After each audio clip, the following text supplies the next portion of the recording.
जय हनुमान, जय सिया राम। मिथिलापुरी के भव्य राज प्रासाद में एक उर्दू मंच पर राजा दशरथ जी विराजमान है।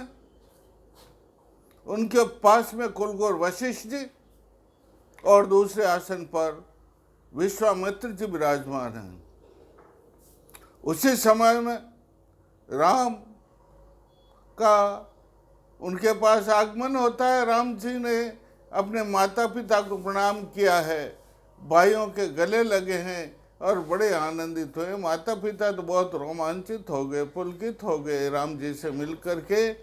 और दूसरी ओर सामने जनक राजा विराजे हुए, उनके मंत्री विराजे हुए और शतानंद भी जो है वो पास में बैठे हैं।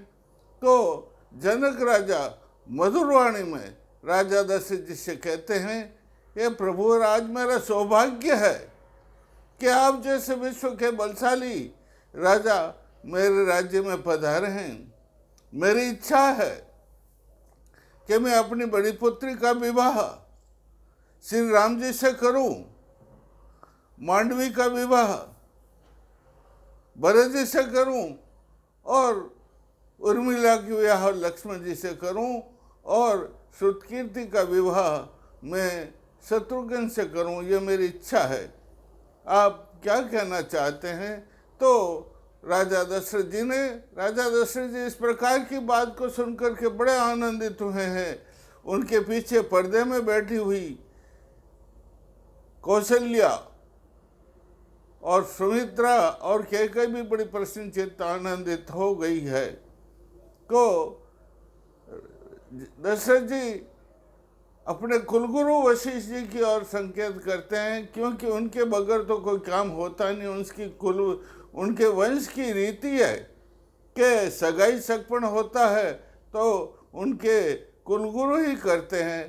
तो कुलगुरु ने कहा उनको, भाई हमारे वंश की रीत है या कि सबसे पहले हम वंशावली बोलते हैं, दोनों ही कुल उज्ज्वल है। आपका कुल और हमारा कुल उज्ज्वल है, लेकिन वंश राजाओं की वंशावली बताने का कष्ट करें। तो कुलगुरु वशिष्ठ जी सबसे पहले अयोध्या के राजा की वंशावली बताते हैं कि भगवान विष्णु से क्षीर सागर में शेषशय्या पर पड़े हुए हैं। उनकी कमल नाभ से ब्रह्मा की उत्पत्ति होती है और ब्रह्मा तो स्वयंभू है और ब्रह्मा से फिर जो है कश्यप, ब्रह्मा से मरीचि, कश्यप, विवस्वान बहुत प्रतापी राजा हुए। उन्होंने 100 वर्ष तक यज्ञ किया और यज्ञ में उनकी छींक से इक्ष्वाकु का जन्म हुआ। उस दिन से इक्ष्वाकु वंश कहलाता है। प्रारंभ में ये अयोध्या का इक्ष्वाकु वंश कहलाता है। उसके बाद में कई राजा हुए, कुक्षी हुए, कुक्षी के विकुक्षी हुए और विकुक्षी के जो है कुकुष्ठ हुए हैं।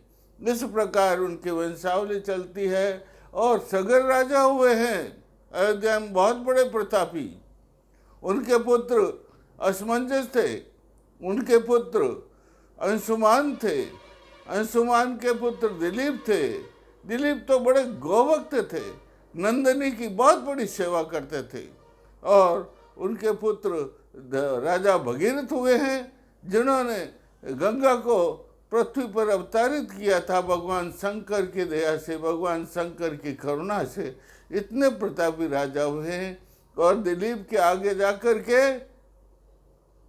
रघु राजा हुए हैं। रघु राजा से ये रघुवंश कहलाता। तो प्रारंभ में इक्ष्वाकु, फिर कुकुष्ठ और फिर रघुवंश कहलाता है ये। और रघुवंश के अज हुए हैं और अज के राजा दशरथ हुए हैं। दशरथ के श्री राम जगतपति विष्णु के अवतार इस संसार में अवतार लिया है उन्होंने। ये फिर सूर्यवंश कहलाया। आज तक हिंदुस्तान के अंदर सूर्यवंश के राजा क्षत्रिय बड़े प्रतापी हैं, जगह जगह इनका राज है। और जो है उसके बाद में जो है इस प्रकार के प्रतापी राजा अयोध्या के अंदर हुए हैं जिन्होंने 36 हजार वर्ष तक राज्य किया है। ऐसे भी राजा जो है अयोध्या में हुए हैं। अब जो है शतानंद जो राजा जनक के मंत्री थे, उन्होंने राजा जनक की वंशावली का वर्णन किया है। वो शतानंद जी कहते हैं कि यहाँ ये विदेह की उपाधि मिली है, जनक की उपाधि मिली। विदेह की उपाधि यूं इसलिए मिली कि जनक वंश में बहुत प्रतापी जो राजा हुए जो वेदों के बड़े विद्वान थे, शास्त्रों के बड़े विद्वान थे, धर्म की ध्वजा थे, धर्म का प्रचार करने के लिए उनका अवतार हुआ था। इसलिए इनके राजाओं के आगे जनक और विदेह की उपाधि लगती है। और उसके बाद में मिथि नाम के राजा हुए। मिथि नाम से राजा से ये मिथिलापुरी कहलाती। इस नगरी का जो है पुनर्स्थापन मिथि नाम के राजा से हुए। उसके बाद में देवरात हुए, उसके बाद में बहुत से राजा हुए हैं। और उसके बाद में उसके बाद में जो है कनकराम से हर्षराम, और हर्षराम से जो है हर्षराम के 2 पुत्र थे। एक मेरा नाम केशिध्वज। शतानंद जी ने कहा उनके बड़े पुत्र जो ये जनक जी विराजे हुए हैं, इनका नाम केशिध्वज था। इनके छोटे भाई का नाम कुशध्वज था। लेकिन दुष्ट जब इनके ताजश्री का स्वर्गारोहण हो गया तो दुष्ट पड़ोसी राजा ने शंकाश्या का राजा था जिसका नाम सुधन्वा था, उसने मिथिलापुरी पर आक्रमण कर दिया। चारों ओर से मिथिलापुरी को घेर लिया और कहा कि तुम्हारी सबसे बड़ी पुत्री सीता है, उसको हमारे पास भेज दो, उसका वर्ण हम करेंगे। और तुम्हारे पास जो शिव जी का बड़ा धनुष है, वो धनुष हर पिनाक हमें दो, नहीं तो हम तुम्हारी नगरी का विध्वंस कर देंगे। तो केशिध्वज और कुशध्वज ने मिलकर के घोर संग्राम किया उससे और उसका वध कर दिया। और शतानंद जी आगे कहते हैं कि फिर ये केशिध्वज ने अपने छोटे भाई, जो दोनों भाई बड़े प्रेम से रहते थे, केशिध्वज ये जिनको अभी जनक कहते हैं, ये केशिध्वज और कुशध्वज दोनों भाई बड़े प्रेम से रहते थे। इसलिए केशिध्वज ने उस जो नगर जीता उन्होंने, जिसका नाम शंकाश्य था, सुधन्वा का था, राज था वहाँ जो है अपने छोटे भाई कुशध्वज को दे दिया। तो दोनों कुल समुज्ज्वल है। शतानंद जी कहते हैं कि दोनों ही कुल समुज्ज्वल है।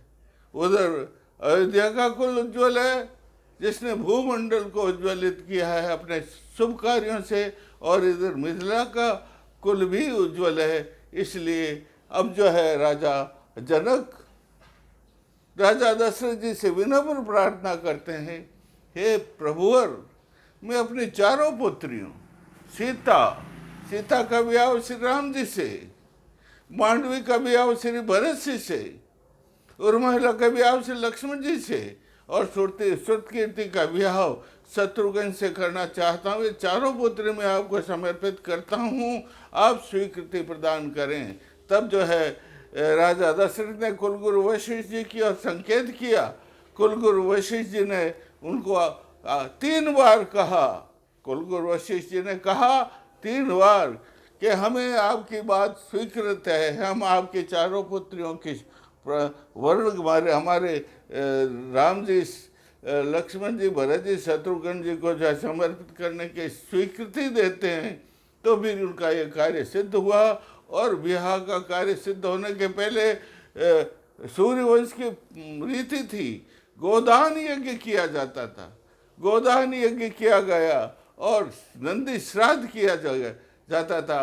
नंदी श्राद्ध जो है दशरथ जी ने किया और उसके बाद में गणेश जी की पूरा करके और पूरे नगर में सीताराम जी का विवाह का महोत्सव उत्सव प्रारंभ हो गया।